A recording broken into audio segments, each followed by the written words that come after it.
Pour moi, la vie, c'est énormément d'expériences et de leçons. Aujourd'hui, toutes les leçons que j'ai tirées des expériences que j'ai vécues m'ont permis de construire la personne que je suis aujourd'hui. Et plus particulièrement, mon expérience en PACES, en première année de médecine, m'a apporté et m'a fait découvrir pas mal d'aspects de la vie que je ne connaissais pas encore. Et j'ai envie de vous partager aujourd'hui les leçons qui m'ont permis de passer un petit peu de cet enfant un peu turbulent, un petit peu inattentif, inintéressé, un petit peu impatient, à cet adulte aujourd'hui confiant, sûr de lui, beaucoup plus généreux, à l'écoute des autres, qui est responsable de ses actions et qui se prend en main. Les expériences de la vie, elles peuvent être de toutes sortes. Ça peut être des voyages, ça peut être des activités sportives, ça peut être vos relations amicales ou vos relations un petit peu plus intimes, ça peut être vos expériences scolaires, vos expériences professionnelles, bref, ça peut être plein de types d'expériences et je vous invite, vous, tout comme moi, à vivre un maximum d'expériences, à sortir un petit peu de cette zone de confort pour découvrir un autre monde et apprendre de nouvelles leçons de la vie et forger la personne que vous avez envie de devenir et qui va vous permettre de vivre la vie que vous avez toujours rêvé d'avoir. Bon, je vous avoue que pour le moment, la seule leçon que je tire de tout ça, c'est qu'avoir des cheveux, un t-shirt et être habillé en plein été sans ventilateur, il fait très chaud.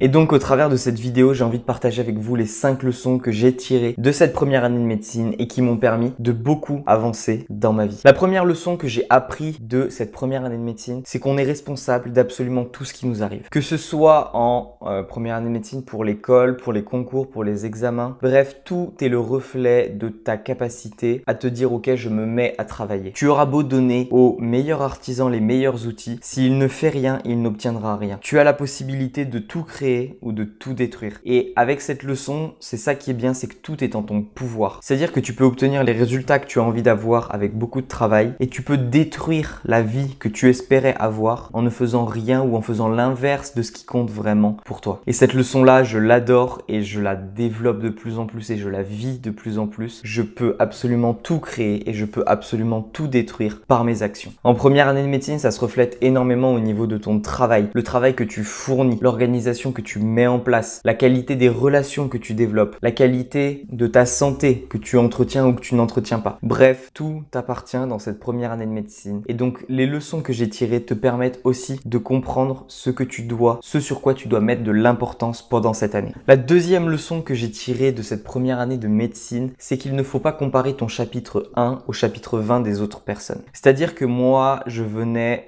d'un bac ST2S, donc je n'avais pas fait un bac S. Et en plus de ça, en seconde, j'avais 9 de moyenne. C'est-à-dire que je n'avais pas de très bonnes notes, j'avais pas de très bonne base. Et d'autres personnes qui ont réussi ont été plutôt bons pendant toute leur scolarité. Pour moi, ça n'a pas été le cas. Et donc, ces personnes-là qui ont réussi, je ne dois pas les comparer à moi. Elles ont plus travaillé, elles ont été plus persévérantes, elles ont eu une meilleure organisation. Elles ont travaillé sur la durée, c'est-à-dire depuis qu'elles sont jeunes. Donc oui, elles en sont au chapitre 20 de leur apprentissage, de leur connaissance, de leur scolarité. Et peut-être que moi, j'en étais qu'au chapitre 10. Et c'est ce qui a fait potentiellement que j'ai échoué. Mais ce qui compte vraiment, c'est les expériences que tu fais et les leçons que tu en tires, comme je te le disais au début de cette vidéo. Aujourd'hui, j'ai tiré des leçons et des apprentissages de tout ça. Et ces apprentissages vont me permettre de passer au chapitre suivant. Et le chapitre suivant me permettra d'aller au chapitre suivant. Et c'est pour ça que j'utilise cette technique qui est la technique un petit peu des petits pas. C'est-à-dire que j'imagine que ma vie, c'est une sorte de grand livre. Et ce grand livre contient plusieurs chapitres. Et tous ces chapitres, en fait, sont les expériences de ma vie. Et en gros, chaque petit pas est un petit mot à chaque chapitre. Et en gros, mon but, c'est de faire chaque jour un petit pas, un petit pas, un petit pas pour avancer vers le chapitre suivant. Et chaque petit pas est une leçon que je tire d'une expérience. Et la fin du livre représente mon objectif. Le pourquoi est-ce que j'ai envie de me lever chaque matin? Quel est le sens que je donne à ma vie? Et donc, les expériences que j'ai faites aujourd'hui et les leçons que j'en ai tirées me permettront un jour d'obtenir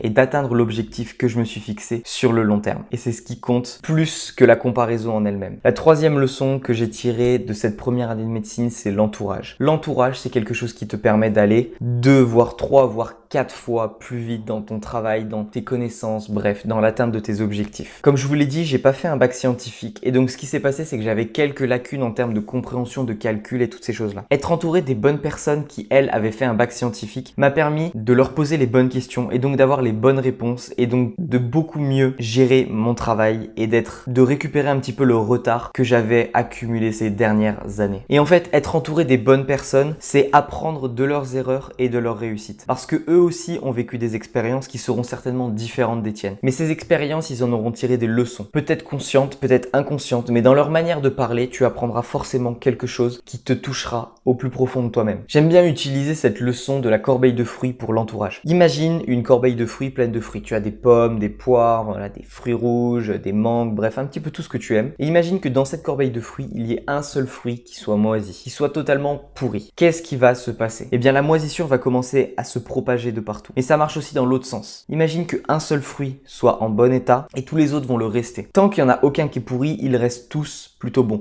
Mais si un commence à être pourri, ils vont commencer à tous pourrir. Et bien pour tes amis et ton entourage, c'est la même chose. Si tu es entouré de personnes mauvaises, de personnes toxiques, de personnes qui ne t'apportent rien, hormis le fait de te tirer vers le bas, tu risques très certainement toi aussi d'être une personne qui va tirer vers le bas les autres, de devenir quelqu'un de toxique sans forcément t'en rendre compte. Et donc c'est pour ça que je t'invite à prendre soin de tes relations. Prendre soin des bonnes personnes, des personnes qui t'apportent quelque chose et à qui tu apportes quelque chose. Il faut que ce soit une relation gagnant-gagnant. Mais crois-moi, cette leçon, elle marche aujourd'hui, elle marchait avant, elle a marché pendant cette première année de médecine, mais être entouré des bonnes personnes, ça m'a permis de gagner énormément de temps. Aujourd'hui, je suis dans une sorte de mastermind, comme on appelle ça, c'est-à-dire que je suis entouré de personnes qui ont un objectif similaire au mien. Je partage avec eux mes objectifs, mes motivations, mon travail, mes retours sur mon travail. Bref, on avance ensemble et ça me permet d'être entouré de personnes qui ont des motivations similaires aux miennes. On discute, on échange, on se coach entre nous, bref, on évolue ensemble. Et donc, comme je te le dis, être entouré des bonnes personnes va changer ta vie. La quatrième leçon que j'ai tirée de cette première année de médecine, c'est qu'il faut que je vive un maximum d'expérience et que je trouve ma voie. Comme je vous l'ai dit, la vie c'est un livre et chaque chapitre représente une expérience.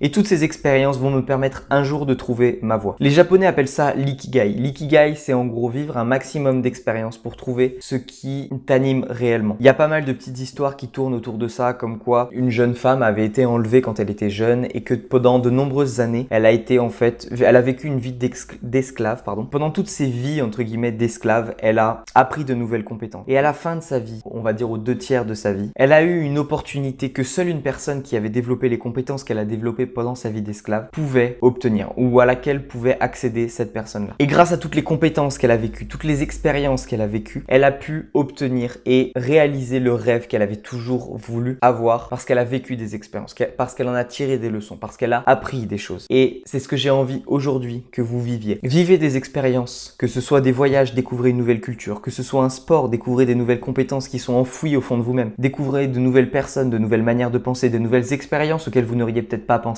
ou des expériences que vous n'auriez peut-être pas fait tout seul. Bref, vivez un maximum d'expériences et vous trouverez l'objectif de votre vie. Si vous ne réussissez pas votre première année de médecine, ce n'est pas grave. Vous apprendrez des choses, vous découvrirez que peut-être ce n'était pas la voie que vous vouliez vraiment obtenir. Mais vous saurez au moins que ce n'était pas la bonne voie. Ou peut-être que vous découvrirez qu'en fait c'était votre voie mais que vous ne vous en étiez pas rendu compte jusqu'à aujourd'hui. Et la cinquième leçon que j'ai tirée de cette première année de médecine, c'est qu'il faut toujours prendre soin des choses qui sont importantes pour soi. En première année de médecine, le temps nous est compté. Et comme le temps nous est compté, on se focalise beaucoup plus sur les choses qui ont une réelle importance. Ces choses qui ont une réelle importance, ce sont toutes les choses qui vont nous apporter quelque chose au moment où on les fait. C'est-à-dire qu'une fois que ces activités sont terminées, on se sent beaucoup plus plein d'énergie, beaucoup plus heureux. On se sent beaucoup plus prêt à reprendre le travail et à décupler nos résultats, à atteindre les objectifs qu'on s'est fixés, à se bouger beaucoup plus que ce qu'on a toujours fait jusqu'à maintenant. Et je m'en suis rendu compte pour moi dans cette première année de médecine, ce qui comptait vraiment pour moi, c'était mes relations, ma santé, mon travail et ma famille. Mais bon, ça compte un petit peu dans mes relations. Trouver ce qui est réellement important pour toi, c'est différent de faire ce que la société considère comme être important.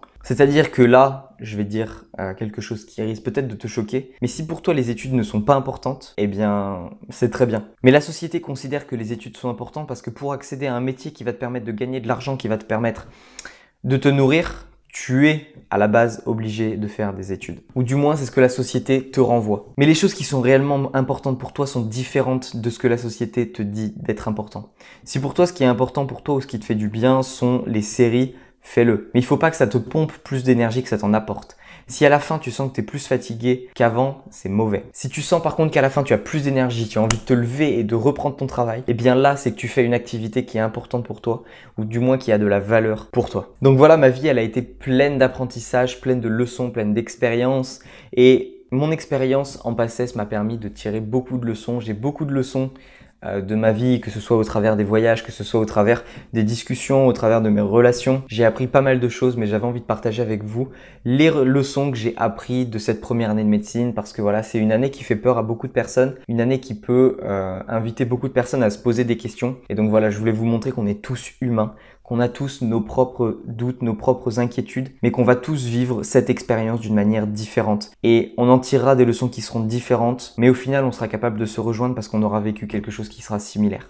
Être capable d'en parler aujourd'hui, c'est aussi une preuve que cette expérience était nécessaire, ou que voilà, cette expérience n'est pas perdue, que je n'ai pas perdu mon temps et que j'ai appris des choses de cette expérience. Donc voilà, si toi aussi tu as envie de tirer un petit peu pas mal de leçons, d'être sûr d'apprendre plein de choses de cette expérience, de vivre ton expérience au mieux et d'atteindre l'objectif que tu t'es fixé, parce que certainement si tu écoutes cette vidéo, c'est que tu t'es fixé pour objectif de réussir ta première année de médecine, tu auras un lien juste en description qui te permettra d'accéder à l'accompagnement que je vais mettre en place cette année. C'est un accompagnement dans lequel j'ai pour but plutôt de partager tous les outils qui permettent aux meilleurs étudiants de réussir leurs études. Mon but est voilà qu'ensemble on avance vers ta réussite, que je te partage les meilleurs outils, que je t'accompagne personnellement, que je réponde à toutes les questions que tu te poses pendant cette année.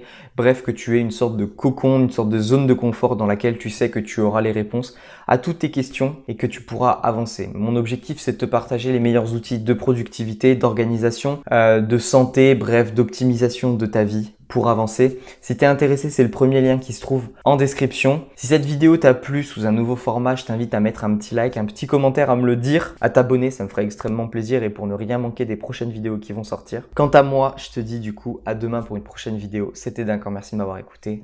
Ciao!